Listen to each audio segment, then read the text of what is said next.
Iran yatoa onyo kali kwa Marekani. Kiongozi mkuu wa Iran Ayatollah Ali Khamenei ametoa kauli kali akilaani mashambulizi ya Marekani dhidi ya vituo vya nyuklia vya Iran. Katika hotuba yake kwa taifa kupitia televisheni ya serikali, Khamenei amesema mashambulizi haya si tu ya uchokozi bali ni tangazo la vita. Zionists wamechagua njia ya uharibifu na Marekani pamoja na washirika wake watalipa gharama nzito.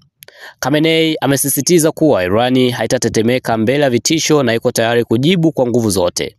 Tutajibu kwa kiwango kinachostahili, adui atakumbuka majibu haya kwa muda mrefu.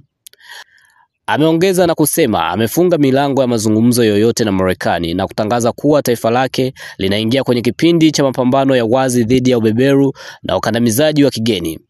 Vikosi vya Irani vimeripotiwa kuingia hali ya tahadhari ya juu, huku majeshi ya Marekani katika eneo la Cuba yakiongeza ulinzi kufuatia hofu ya mashambulizi ya kulipiza kisasi kutoka Irani.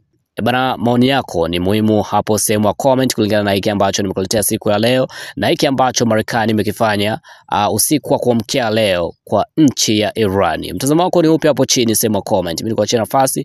Hii hapa ni Baro TV na mimi naitwa Mr. Baro mwenyewe.